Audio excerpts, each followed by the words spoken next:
about to hear is true. The names have been changed to protect the innocent. Dragnet.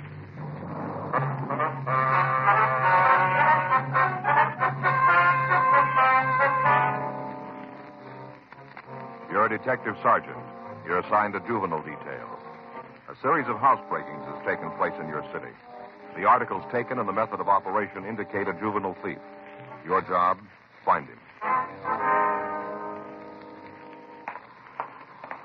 It was Tuesday, July 6th. It was hot in Los Angeles. We were working the day watch out of juvenile detail. My partner's Frank Smith. The boss is Captain Powers. My name's Friday.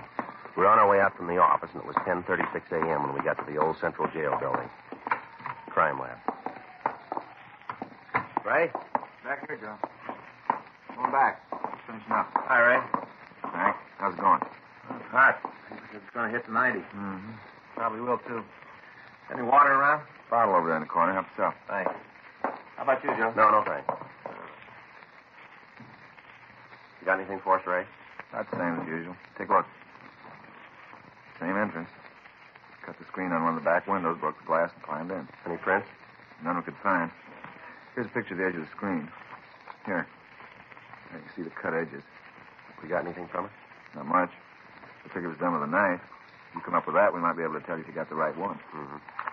What about the physical evidence in the house, Ray? No, not much. We got a couple of partials. Lifted them from the glass top on the dresser. Here. These pictures. Yeah, you can see here, not much to go on. Match up with the prints from the other jobs? A couple of points, but not enough to build a case on. Only thing you got that definitely ties this one in with the others is the footprint. Another one? Mm-hmm. Found it in the soft earth underneath the window. Hand me that print, will you, Frank? Oh, yeah. Yeah, here you go. Thanks. Here. There you can see it clearly, the heel mark. Same as in the others. Did you get a cast of it? Mm-hmm. You want to see it? No. No reason if you've looked it over. You got the same thing on the picture. Yeah. Anything else? You've had it. Well. You got a cigarette? Ran out. I haven't had a chance to get some more. Here. Thanks. Thanks, Joe. Yeah. You been able to chase down the rubber heel for us? No luck. We contacted half a dozen firms. They all tell us the same things, made special. Probably some small factory that specializes in custom-made shoes. Might be some sort of correcting shoe. You know, orthopedic. Oh, yeah. You've had it for a couple of weeks now. Where do you sit on it?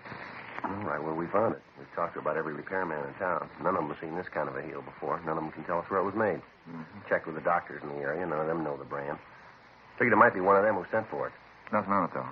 No? It's a new one to them, too. Yeah. Wish there was more I could give you, fellas. Well, that's all right, Ray. It just seems no matter which way we turn, there's another wall waiting for us. How about burglary? Anything come in from them? Well, they're checking it all down. They got the same thing we came up with. Anything turn up on the stolen merchandise? No. Burglaries made all the checks. Pawn shops have been alerted. Stuff's all cheap costume jewelry. No reason to try and hawk it. They wouldn't get anything for it. Brings you back to a motive.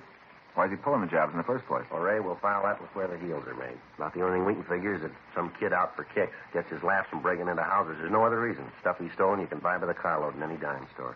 A couple of times he's left money alone when it's in plain sight to steal some cheap pin. Looks like you got yourself a wild one. Yeah. Well, what can you tell us about the footprints? Anything? Not much. They're found under the window. Kid wasn't moving when they were made. Can't figure his stride. What about weight? Only a guess, Joe. Yeah. I'd say it came in about 140. Could be 15 pounds one way or the other. What about the size? 7. Looks like 7C. Mm-hmm. You sure about that? Well, pretty sure. Not much, is it? Best we can do. Okay. Last place, the woman was real sore. Don't blame her. Not about the costume jewelry. She didn't much care about that. Some prize gladiola she was raising. Kid tramped all over him. Real sore that he stepped on him. Don't blame her. Says when she catches him, she's going to give him a good talking to. Tramping up all her plants. Well, we'll see you, Ray. Yeah. Sure haven't got much to go on, have you? You called it. Frank and I went back to the office, and we pulled all of the reports that we had on the thefts. We spent the rest of the morning going over them. The method of operation was apparent. Each Friday night for the past 2 months, between the hours of 8:30 and 11 p.m., a single thief had entered a home in a wealthy section of town and stolen as much worthless costume jewelry as he could carry out. On each occasion, the entry was made through a rear window. In those cases where the window was locked, the thief broke the glass and undid the latch. On each occasion, he'd left at least one footprint in the dirt around the house. The heel impression was of a type that we hadn't been able to identify. We'd gotten pictures of it out to all major shoe manufacturers, but they were unable to tell us where the shoes had been made. We'd canvassed the area where the thefts were taking place without results. Rolling stakeouts were set up on Friday nights, and they'd netted us nothing. The thief approached the homes, broke into them, stole what he wanted, and then he left without being apprehended or seen. Throughout the investigation, Frank and I had been working closely with Burglary Division, but their men hadn't been able to come up with any more than we had. At 1:15 p.m., Frank and I left the office. We got something to eat, and then we started to check the playgrounds again.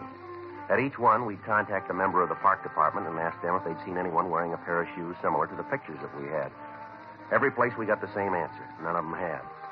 We stopped groups of boys on the street and asked to see their shoes. We checked malt shops, drugstores, pool halls, and bowling alleys without any result. The same operation had been going on for the past 2 weeks without bettering our chances of apprehending the suspect. 5:30 p.m. Frank and I left one of the larger bowling alleys in town and headed back for the office. Boy, I'll sure be glad to get home tonight. Yeah, Hot. sure was. Yeah, I must have gone over 90. Yeah. Must have. Paper said 90, but it was hotter, I can always tell. How can you always tell? My feet, Joe. Always tell with my feet. Cold day, I can walk for a couple of miles, not have any trouble. Come the hot weather, and if I step off a curb, I got misery. Yeah. I think I'll get me another pair of shoes. Kind with the holes in them. What? Kind with the holes in. You know what I mean. You see them all the time in the men's magazines, kind of cloth on the top. You know, real thin leather on the sole and cloth over the top, lot of little holes in it. They're cool. Mm-hmm. You see them all the time in the magazines, don't you? Oh, yeah. Yeah, I see them all the time. You know, it's got a picture of a guy wearing them with a tan suit on. Always got on the same suit, and he's got a straw hat with one of those bands made out of feathers, you know, like a kind of snake kind of. Mm-hmm. Guy's always in a tan suit and a hat. Well, maybe you got to have one of those before you can buy the shoes, you figure? One of those suits? Yeah. I don't know. You're not talking much today. Haven't got room to get in. You're doing it all, you know. Oh, hot. That's pretty funny. It's hot. Must have been over 90. I was just about to say it Slow must down. have been over 90. Slow down. Yeah? Take it easy. See that kid up there? No. Up there. Just coming out of the drugstore in the corner, waiting for the light there. Oh, yeah. Tennis player, huh? Well, he's wearing a pair of canvas shoes, looks like, from here. Yeah. Want to check him? You might as well. That's good here. All right. You want to wait? No, I'll come with you. Hey, fella, hold it up. What? Wait a minute. You mean me? Yeah. Yeah, what do you want? Police officer, son. We'd like to ask you a couple questions. What for? I haven't done anything. No, we didn't say you did. We just want to ask you a couple questions. Oh, I thought there for a minute you were after me. My partner, Frank Smith. My name's Friday. Hi. Oh, I'm Alec McCarran. What do you want to ask? You been playing tennis? No, just practicing. I go down to the handball courts at school and practice. Couldn't get a game this afternoon. Why? Let's take a look at your shoes, will you? What? Your shoes there that you're wearing. We want to see them. What is this, a joke? No. Well, sure sounds like a rib. You guys sure you're really cops? Well, here's the ID again. You want to look? Now, let us look at your shoes, will you? Okay, no reason not to. There. The soles we want to see. You sure this isn't some kind of joke? Look, son, no joke. Come on, Alec. Let's see the soles. Sure, there. Well, you satisfied now? Yeah. Okay for me to go now? Straight down. Well, I say, what is this anyway? Oh, it's stopping me in the shoe thing. You looking for something special? Not anymore. We just found it. Frank and I took the boy back to Georgia Street and checked his name through R&I. We found that there was no previous arrest record for him. 7:15 p.m. We took him into one of the interrogation rooms. Your full name's Alec McCarran, is that right? Yeah. How old are you? 16. Where do you live? 4782 Fargo Street, Where's that, son? up above Silver Lake. Mm-hmm. You live with your family? Yeah. Mother and father both living? Yeah. When are you going to tell me what this is all about? Got a job, son? Not now. I got one coming up. Doing what? Box boy in a market. Supposed to go to work next week. The kid they got now is going in the Army. They promised me his job. You go to school? Yeah, I'm a senior in high school. Look, it's getting late. My dad's going to start to worry. Is it okay if I call him? We'll call him for you in a minute. Thanks. What do I tell him when he wants to know what's happening? We'll talk to him. What do you usually do nights? I don't know what you mean. Well, evening hours. What do you do? I stay home mostly. Got to get my grades up for college. I usually study. During summer vacation? My dad helps me. I got to make up a couple of credits. Thought you had to go to summer school for that. I guess I'll get out of school late. You study every night? Just about, yeah. But not everyone, huh? No, I go out sometimes. When? Mostly the weekends, Friday. What do you do when you go out? And where do you go? Shows sometimes. Anywhere else? Bowling. Sometimes just down to the library to get a book. Mostly to the show. Do you go with anybody? No. Where'd you get those tennis shoes? My dad got them for me. Where? Place back east. I had him a long time. You know the name of the place? Not right off. Someplace in Maine, I think. Mm-hmm. Do you know anybody else who's got a pair like them? I've never seen any others. I told you my father got them for me. Used to wear them when he was a kid. Sent back to Maine for them. Mm-hmm. You guys won't tell me what this is all about, huh? Yeah, we will. There've been a string of burglaries in town, housebreakings. The person that's been pulling them wears a pair of shoes just like yours. Like mine? That's right. You think I'm the one? Well, it looks like it, doesn't it? I better call my father. All right, we'll call him for you. Isn't the only pair of shoes in the world, you know. Only ones we've been able to find, son. There must be a lot more. Well, we're willing to see them.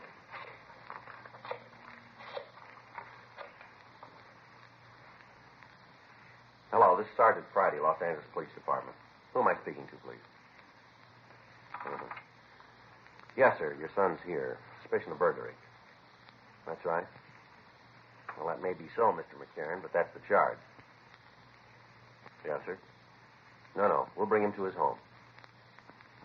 Sure you can. Just a minute. He wants to talk to you, son. Hello, Dad? Yeah. Uh-huh. At the police station. No, it's no joke. What? Well, I'll tell you when I see you. Yeah, bye. All right, Alec. Get your sweater. You taking me home now? That's right. Guess Dad set you straight, huh? Told you it was all a mistake? No, I'm afraid he didn't. What do you mean? Didn't he tell you this whole thing is wrong? Well, he tried to, yeah, that's right. Well, then you're going to have to let me go. No, afraid not. But you have to if it's a mistake. Yeah, if it's a mistake. Frank and I left the office with the boy, and we drove out to his home. It was a large two-story colonial house overlooking Silver Lake. We were admitted to the place by a maid, and we were shown into the living room. The boy's father, Henry McCarran, was waiting for us. You're the officer? Yes, sir, that's right. My partner, Frank Smith. My name's Friday. How do you do? You want to tell me what this is all about now? Well, it looks like your son's mixed up in some burglaries, Mr. McCarran. You're aware that's a pretty serious charge. Yes, sir, that's right. I suppose you have some kind of proof to make that statement? We think so. Mind telling me what it is? Well, while we were talking, would it be all right to look at the boy's room? Do you think that's quite fair? Necessary, Mr. McCarran. What if I say you can't? Well, then we'll have to come back with a warrant. All right, this way. What do you got to say about this, Alec? I didn't do it, Dad. And that's the truth? Yes, sir. It's good enough for me. Through here. This is it. Go ahead. Frank? Yeah. Now, then, suppose you tell me what this is all about. The shoes that your boy is wearing here, you got them for him? That's right. Had them made to order. Where? Place back east in Maine. You know if anyone else has a pair of them? No, as far as I know, that's the only pair on the coast. Good tennis shoes. I used to wear them when I played. Uh-huh. What do they have to do with this? Well, on each one of the steps, we found a print from a shoe like that outside the window. Well, that doesn't mean that Alec was in them at the time. How about it, Alec? You let anybody else use the shoes? No. Well, there's your answer. Still doesn't come down to proof. What night did your boy spend out of the house, Mr. McCarran? I don't know. I guess he's gone on Friday most of the time. Do you know where he goes? Show, library. I don't keep a chain on him, Sergeant. I have complete trust in Alec. Burglaries have been taking place on Friday nights. Still entirely circumstantial. Yes, sir, but it fits, doesn't it? What's he supposed to have stolen? Costume jewelry. You mean 5 and dime stuff? Yes, sir. All right, there you are. You tell me why. Sir? Why'd Alec steal that? Now, look around, Sergeant. I just spent $1,500 on this room. Had it all redone. Alec's got just about everything he wants. He gets a good allowance. If he needs any more money, he only has to come to me. There's no reason for him to steal. Yes, sir, this is a nice room and all. What you say may be true, but the fact stays that the thefts are taking place. Well, all right, then I'll put it on the line. I've got faith in my son. He's had all the things a boy could want, a good family, good home, all the things that count.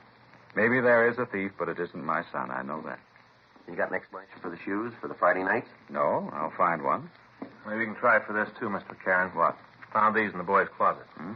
Box of cheap costume jewelry. With the finding of the jewelry in Alec McCarran's room, the circumstantial case against him seemed to solidify. Although he denied any knowledge of the pieces, he was taken down to Georgia Street Juvenile and booked on suspicion of violation of Section 459 PC, delinquent. His father retained a lawyer immediately. The next day, the jewelry found at his home was shown to the victims, and they gave us a positive identification on each one of the pieces. A petition was filed, and the facts were presented to the juvenile court. Detention was requested. On Thursday, July 8th, Frank and I got back from the second floor after talking to the McCarran boy. He still admitted nothing about the burglaries. I don't know. Maybe I'm starting to believe the kid. He sure makes you wonder, doesn't he? Sergeant Friday? Yes, sir. How are you, Mr. McCarran? Fine, thank you. I've got it, Sergeant. I got it right here. Sir? The way to show you that my son had no part in these burglaries. All right, sir, go ahead. Now, you say that all the thefts have taken place on Friday night, is that right? Yes, that's right. And your big piece of evidence is the heels on his shoes, right? Well, that's part of it, yes, sir. All right, then you can just turn them loose. I beg your pardon? I remembered it last night. I couldn't get to sleep and got to thinking. I remembered. All right, go ahead. Alec's shoes get a lot of use. He plays a lot of tennis, wears his shoes all the time. Yes, sir. The soles and heels wore out. We had to send them back east and have them resoled. Sent them back on May 5th. Didn't get them until May 19th. Now, there's 2 Fridays in there, Sergeant. If the shoes were gone, Alec couldn't have done the burglaries. Right? Yeah. Well, I hope now that you'll admit that you've made a mistake. Well, if we have, Mr. McCarran, we'll sure tell you. Well, you can take my word for it. Alec had no part in any of this. He's a good boy. He's honest. He's smart. If he was going to steal anything, if it really came to that, he wouldn't risk his neck for a few cheap beads. Doesn't seem so, does it? Here you are, Joe. All right. Well, what about it? What'd you find out? Just a minute, sir. Well, you going to release my son now? No, sir. Well, if the shoes were out of state then. He couldn't have committed the thefts. Mm-hmm. Month of May, 2 Fridays in that month. Yes, sir, that's right. No burglaries on either one of them.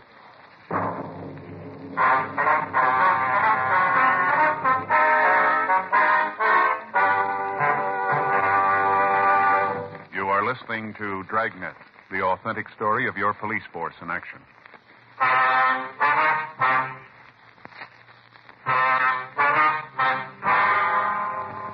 Seemed like every attempt the father made to prove the innocence of Alec McCarran only turned up another piece of evidence against him.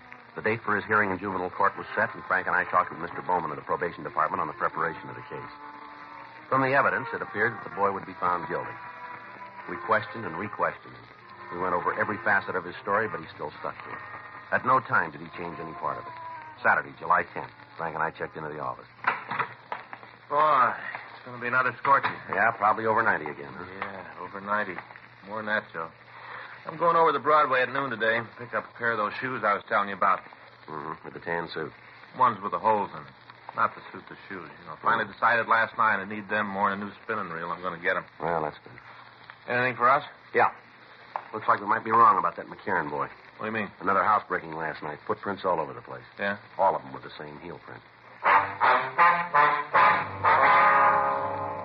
We left the office. We went over to the crime lab. Ray Pinker showed us photographs that had been made at the scene. The marks were identical with those we'd found before. The size of the shoe, the way they were worn, everything matched. The information blew the case against Alec McCarran sky high, and both Frank and I felt a little relieved. The probation department was informed what had happened, and the boy was released immediately. Frank and I drove him to his home, where he was reunited with his family. We obtained the name and address of the shoe company who had made the tennis shoes, and a radiogram was sent to the police department in that city requesting all information on similar shipments to the Los Angeles area. We got the answer the next morning. Only one other pair had been sent to the Southland. Those had been sent to a Mr. Homer Ellsworth, care of General Delivery, Ventura, California. We checked the name through records and identification, but we were unable to come up with a record for him. The name was sent to George Brereton, CII, Sacramento. At 11:15, Frank and I drove up to the beach city. We talked to the postmaster and several of the clerks. They told us that several pieces of mail had been delivered to Ellsworth. Although none of the people could tell us where the man lived, they were able to give us a good description of him. They went on to say that they'd gathered from conversations that he resided someplace in Los Angeles. We left word with them that the local police department be called in the event the man returned, and then Frank and I drove back to the city. We checked the name again, this time with a description. No make. One of the outstanding things in the way the man was described was that the little finger from his left hand was missing. This was checked through the oddity file without result. The additional information was forwarded to Brereton. We checked with burglary detail, but they had nothing on the suspect. 8:40 p.m. We drove out to the McCarran house and talked again to his family. I knew it all the time. Yes, sir? Got a boy like Alec after 16 years, you know pretty much what he will, what he won't do. Yes, sir. A couple things we'd like to go over with you. Sure, anything you want. Just let me know. All right. Caught the person who was really responsible for this? That's what we want to talk to you about. Yeah, fine. Go right ahead. Now, the description we've got of the man is that he's about 50, around 5'8", 150 pounds, dark hair, gray at the temples, wears glasses, has a mustache. Got a finger missing from the left hand. Mm-hmm. What's his name? Well, that we don't know, sir. That's why we're asking you. No name at all. Well, he's used Homer Ellsworth. We don't think that's his true name. It isn't. Sir? Name's not Ellsworth. It's Fallon. Homer Fallon. You know him? Sure. He worked for me for 10 years. Sort of a handyman. Does our jobs around the house. You know where we can reach him? Not sure about that. What do you mean? He quit yesterday morning. We got Fallon's address. We left for the place right away. It was a small house in the South Hollywood area. The front yard was overgrown, and several of the pickets from the fence were missing. It was a 1938 Chevrolet truck parked in the driveway. Frank and I left our unit and walked up to the front door. Watch your steps, Joe. What? Ward lives there. Oh, yeah, sure. I think you'd have a light out here, wouldn't you? I get it.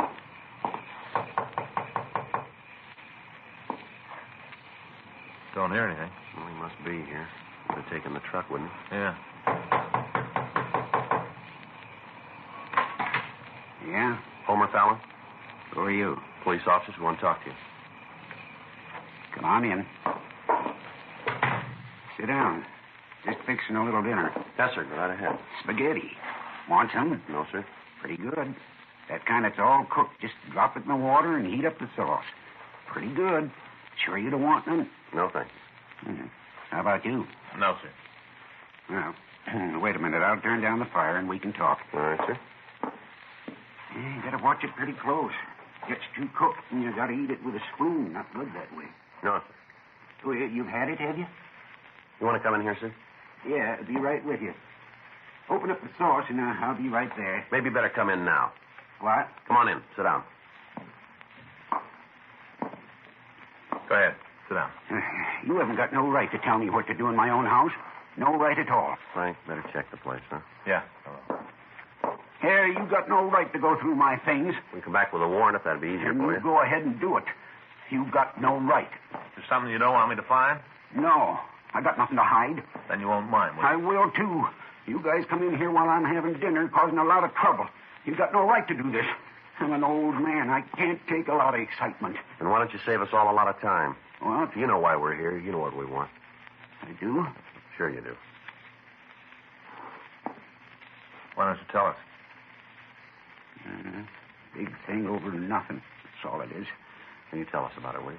All the stuff put together wasn't worth $1.50. None of it. Not even $1.50. Well, then why'd you do it? Wanted to get the kid in trouble. All his life, he's had what he wanted. All his life. Different from me. Mm-hmm. I never had nothing. You put the things we found in his room, did you? Yeah. I knew you'd get to him. Wanted to sew it up. Make it look good. I put him there. Mm-hmm. And why'd you do the burglary last night? Well, I got to feeling sorry for the kid sitting in jail. You ever been arrested, Fallon? Well, a long time ago. Where? Back east. Vag charge. I was just a kid working my way out here. Mm-hmm. Took me off a freight. I sat in a can overnight, and then they let me go. Give me a floater out of town. Mm-hmm. I got sorry for the kid. Figured if there was another stealing while he was in jail, you'd let him go. All right. Get your coat, will you? Yeah. Where is it? Closet there. Wait there, I'll get it. The only one in there. I got it. Here you go.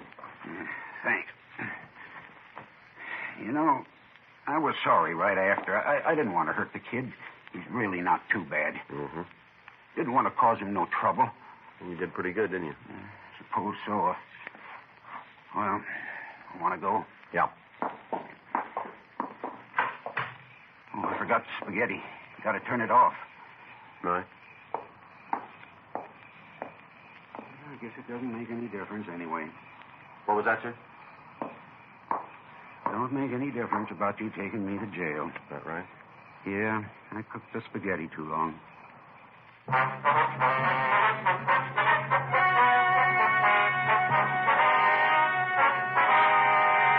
Homer Lindsay Fallon was tried and convicted of burglary in the first degree, 6 counts, and received punishment as prescribed by law.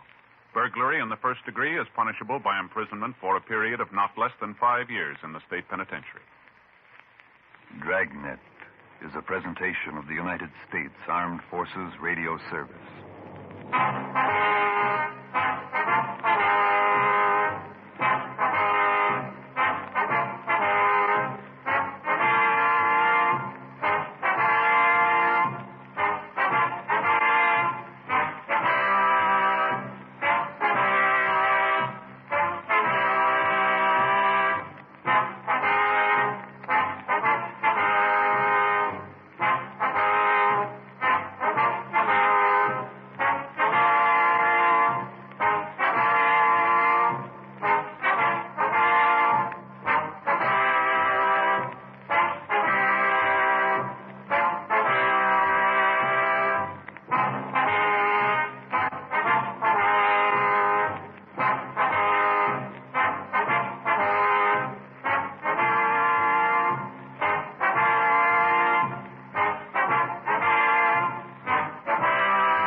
You've been listening to the OTR Gold Network.